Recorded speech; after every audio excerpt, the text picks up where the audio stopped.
നമസ്കാരം. Argentina football ഇതിഹാസം Lionel മെസ്സിയെയും സംഘത്തെയും കേരളത്തിലേക്ക് കൊണ്ടുവരുന്നതുമായി ബന്ധപ്പെട്ട് ഉയർന്ന കോടികളുടെ സാമ്പത്തിക ക്രമക്കേട് ആരോപണങ്ങളിൽ മുൻ കായിക മന്ത്രി വി അബ്ദുറഹ്മാൻ കൂടുതൽ പ്രതിരോധത്തിലാകുന്നു. 15ാം കേരള നിയമസഭയുടെ 14ാം സമ്മേളനത്തിൽ മന്ത്രി നൽകിയ ഔദ്യോഗിക മറുപടിയും അർജന്റീന ഫുട്ബോൾ അസോസിയേഷൻ പ്രസിഡന്റിന് മന്ത്രിയുടെ ഔദ്യോഗിക ഇമെയിൽ ഐഡിയിൽ നിന്നും അയച്ച കത്തും തമ്മിലുള്ള ഗുരുതരമായ പൊരുത്തക്കേടുകളാണ് ഇപ്പോൾ പുറത്തു വന്നിരിക്കുന്നത്. നജീബ് കാന്തപുരം MLAയുടെ ചോദ്യത്തിന് സഭയിൽ നൽകിയ ഉത്തരത്തിന് ഘടകവിരുദ്ധമായ തെളിവുകളാണ് ഇമെയിൽ വിവരങ്ങൾ പുറത്തു വന്നതോടെ പരസ്യമായിരിക്കുന്നത്.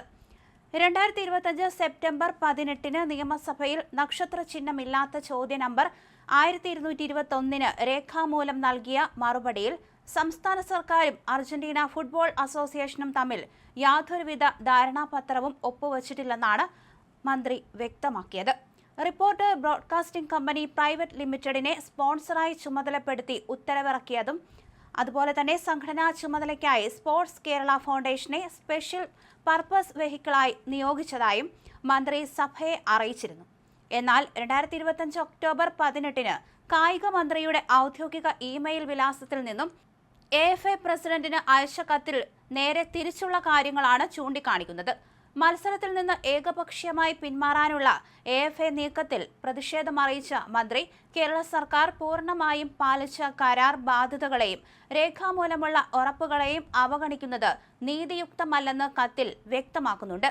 നിയമസഭയിൽ നൽകിയ രേഖാമൂലമുള്ള ഉത്തരവും വിദേശ ഏജൻസിക്ക് അയച്ച ഔദ്യോഗിക കത്തും തമ്മിലുള്ള ഈ വൈരുദ്ധ്യം സഭാ നടപടികളുടെ ലംഘനമാണോ എന്ന ഗുരുതര ചോദ്യം ഉയർത്തുന്നു. സർക്കാരും AFAയും തമ്മിൽ യാതൊരു ധാരണാപത്രവുമില്ല എന്ന് സഭയിൽ വ്യക്തമാക്കിയ മന്ത്രി ഒരു മാസത്തിനു ശേഷം AFAയ്ക്ക് അയച്ച കത്തിൽ ചൂണ്ടിക്കാണിച്ച സർക്കാരിന്റെ കരാർ ബാധ്യതകൾ ഏത് കരാറിന്റെ അടിസ്ഥാനത്തിലുള്ളതാണെന്ന് വ്യക്തമാക്കേണ്ടതുണ്ട്.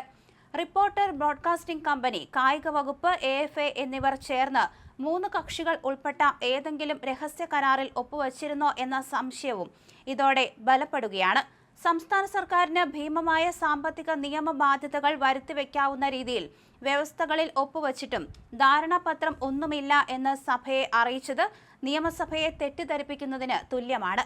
എന്തായാലും മെസ്സി വരവിലെ സാമ്പത്തിക ക്രമക്കേടിൽ ED വിജിലൻസ് അന്വേഷണങ്ങൾക്ക് വഴി തുറക്കവേ മന്ത്രിയുടെ ഇമെയിൽ വിവരം കേസിന്റെ വ്യാപ്തി വർദ്ധിപ്പിക്കുമെന്നാണ് വിലയിരുത്തപ്പെടുന്നത്.